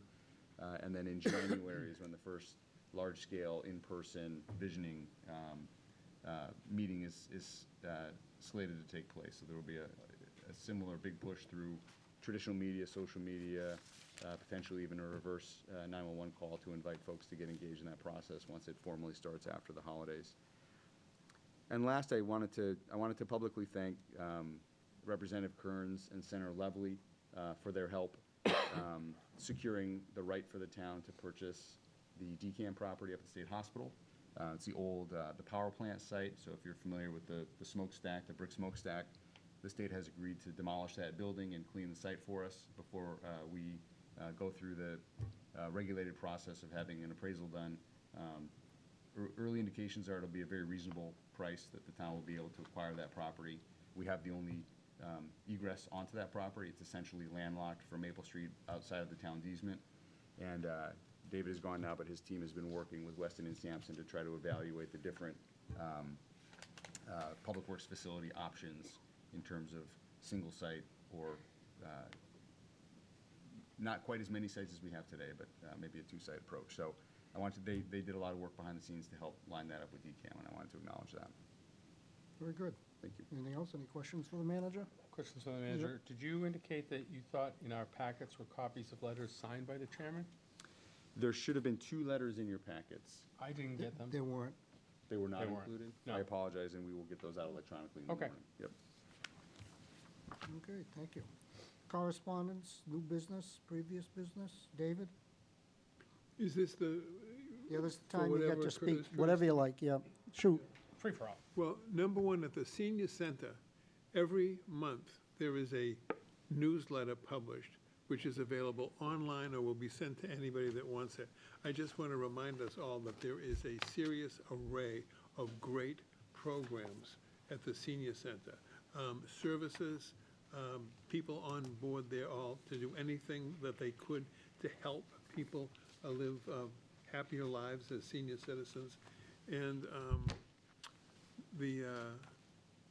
yeah, it's online, and yeah, it's a lot of stuff going on. And the other thing I wanted to mention is that the Human Rights and Inclusion Committee is extremely busy and active, and acting with our Jasmine, what is she, the Director of Equity and Inclusion. She does a lot of stuff. We had a workshop about a week ago for the members of the commission, which was down at the high school, was 3 hours one night. There are programs, workshops coming up for the elementary school on anti-bias building. And it's a wonderful bunch of programs and things going on. And if anybody wants more information, A, they can call Jasmine, B, they can call me, or they can navigate to the, on the internet for the Town of Danvers Human Rights Commission, and there's lots of stuff published there. Thank you. Thank you. Matt? Thank you. A couple of things. First, it was announced just within the past couple of days that the MBTA decided, you take one of these and pass this down? The MBTA, yeah, just take it. The MBTA announced that Danvers will not get a dedicated bus run from the square over to Salem Depot. And I think that was something that the town manager and Representative Kearns had advocated for during public input that the MBTA had earlier this year. I used to take that bus run on a regular basis when I would go into Boston back when that was a thing. And it never really, there wasn't really sufficient patrons or ridership. And I think that was the deciding factor for the MBTA with their kind of their limited resources and budget struggles. But I think it's something that we should continue to pursue as we build out the downtown from a residential perspective. That in the future, if we can prove that we have sufficient ridership to make it worthwhile, that I think the MBTA would be willing to take a second look at that. May I speak to that just Yes. briefly? Late last night, and I'll forward this on, Representative Kearns did send a letter to the MBTA expressing her great frustration with what was just described. And I also wanted to know, the North Shore Coalition, which is a subset of the Metropolitan Area Planning Council, did a considerable amount of work several years ago on a transportation plan for the North Shore. The representative's letter is focused on the bus stop. The framework that was developed by the North Shore Coalition it included busing, but was not limited to that. It included ideas like the Salem Skipper Service, which was launched in Salem. And I think the town, through my office, needs to have dialogue with DHCD as well, because I think this town has done a lot of work in the last 5 or 6 years to try to respond to the needs, not only for Danvers residents, but regionally for housing. And this feels a lot like the left hand and the right hand not communicating with one another when we are trying to build out housing that is near transportation so that people can access jobs and access the city, and another state agency is taking away a bus route that includes stops at major job centers as well as the Salem Depot. So we need to continue to press, and I think as we strategize, the board may have a role to play in making that push. So thank you for bringing All it right, up. thanks for that update. The second item I have is progress on the rail trail bridge for Phase 1 of the extension that goes from the existing trail near the old train station it goes westward and will eventually hook up with the Middleton trail. They already have completed a stone dust path right to the Danvers town line. The bridge is currently under construction with wood timbers. They're making some real progress. So hopefully by the end of the year, the bridge will be completed. And that's an important component of Phase 1 that will take us out to Nickel Street. So kudos to the town for kind of working with this private contractor in building this out. I noticed today that Hobart Street by the Maple Square project is currently being dug up. It looks like for infrastructure improvements, water, I think, and sewer for the Maple Square project. And I'm kind of, I remember during the site plan review that the applicant seemed to be in the driver's seat, so to speak, in being able to define what the roadway will look like from Maple Street to Charter Street. And that we know that currently that's a tough kind of a choke point for traffic through that area. Going north, you can either go straight or you can take the right. I'm not sure why the project or the applicant would be able to define what the street actually will look like in terms of on-street parking and also the definition of the travel lanes. Is that something that we've kind of subrogated to the developer? Do you know? I don't know. Yeah, I heard a couple different things. I think, I wish David were still here. I don't believe, I believe we're doing gas work. Oh, is it gas? Yeah, Okay. we wouldn't be making water improvements until we knew I mean, the developer has the approval to build the project. They may decide next month they're not going to. I don't think that's going to Okay. happen, but I certainly wouldn't. I'm under the impression we're doing gas work there. And the parking layout was discussed at length, I believe, with the planning board in terms of the off-street parking. I believe some of the parking improvements that are made as part of that project are actually on the project property itself and not even necessarily in the existing right-of-way to improve the flow of traffic, but that was under the planning board, not at the developer's discretion. Just to bring you up to date, everybody, the DTAC meeting, the Maple Street project crew of 6 folks were before us to discuss the demolition that's undergoing now, will be done by February, and there's 2 parcels, A and B. B is actually to the right of A, the large parcel, and that's going to be all dedicated parking off the street. So the discussion was, do they start on A, construction, or B, the parking, so they have a place to put the vehicles that are on site? Okay. But there'll be plenty of off-street parking. Okay. As long as it's, it makes, residents aren't impacted for driving through, because that's a high, I was impacted the other day because they had half of the street blocked Yeah. off by the gas station because they were doing the gas work. Yeah, okay, that's fine. And then the last thing I have is, and I just provided some handouts, if you look at page 4, at Plains Park at the Memorial Field, there's construction currently underway. There are dugouts, 2 dugouts that were chain link fence, and they've been torn down, and in their place will be 2 large wooden dugouts, 10 feet high. If you look on page 4, you'll see the color photographs. The residents this is on Damon Street at the end of Bayview Avenue, and the residents weren't really contacted or advised about this project. It seems like overkill. Plains Park already has enough structures on it, in addition to hundreds, if not thousands, of linear feet of chain link fence. I think it's important to think of Plains Park as being available to everyone, and it's not just a place to have 9 baseball fields, especially considering that the use of them is not, it's a few dozen days out of the entire year. And so these dugouts are 10 feet high, and they have 3 walls that will have cedar shingles on them.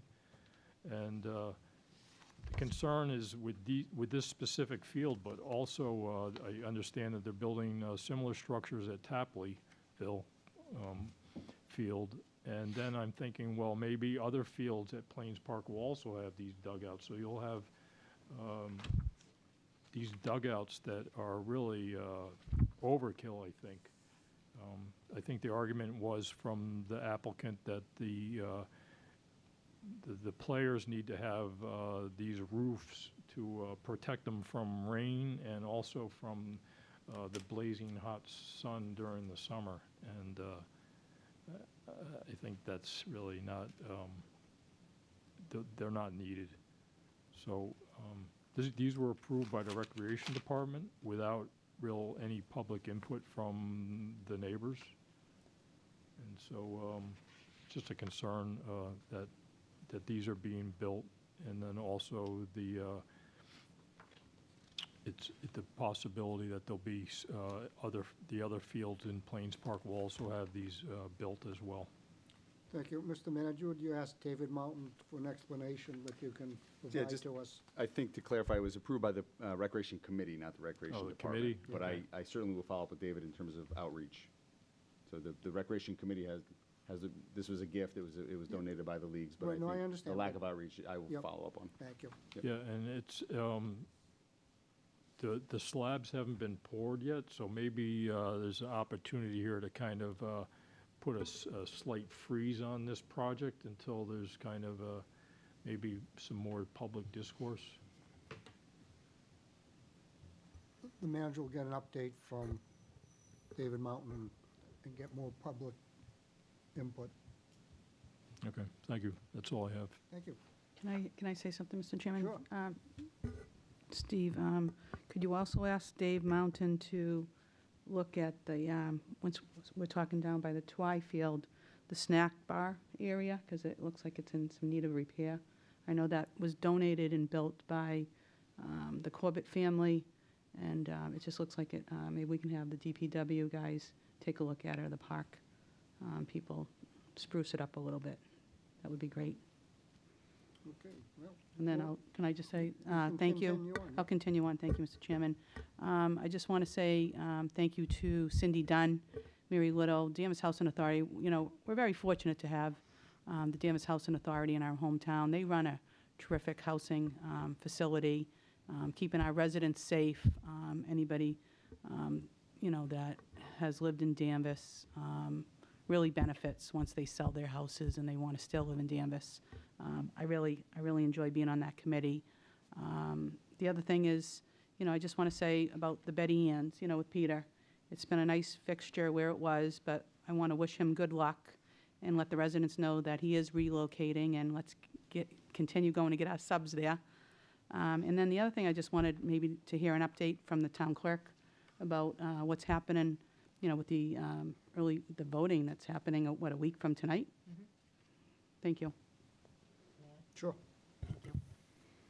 I just have some numbers on early voting by mail as well as in person. So we started, I believe, last Saturday with in-person early voting, and it will continue until Friday this week. So this week, we are regular business hours. So for the rest of the week, it would be Wednesday, 8 to 4, Thursday, 8 to 7, and Friday, 8 to 12. Since we've started the early vote by mail, we have mailed out about 5,200 vote by mail ballots. We have got back 2,900. And then in person, and these numbers as of yesterday, so the numbers will continue to grow. And in person, to date as of yesterday, we have had 740 people come through. It's amazing. People are taking advantage of that. Thank you. Thank you. And what do you think the turnout percentage will be for this election? It's hard to say. I'll tell you after. All right, thank you. No guesses, okay, very good, thank you. All set, Maureen? I'm all set. Thank you very much. Gardner? I'm all set. All right, thank you. So, Danvers, we will have an in-person Veterans Day ceremony Friday, November 11th, 11 a.m. at the Danvers High School Auditorium. And the public is invited to attend these ceremonies. And following the service, attendees are invited to place small American flags and a memorial wreath to honor a veteran. So hope to see you on the 11th at 11. Thank you. And with that, please remember to thank a vet when you see one. Before I close, I just want to say that I heard today that Aerial Med at Cherry Hill is going to be acquired by Johnson & Johnson. So while that may sound ominous, I think it will probably be in Aerial Med's best interests, and I'm sure they'll continue with the work at Cherry Hill Park that's going on. But it does give you cause for concern when somebody buys out a big company, such as when Gillette was sold, that made a big change, and GE moves. But I think Aerial Med will be fine in Danvers for a number of years. And with that, if there's nothing else coming before the board, the meeting is adjourned. Good night, Danvers.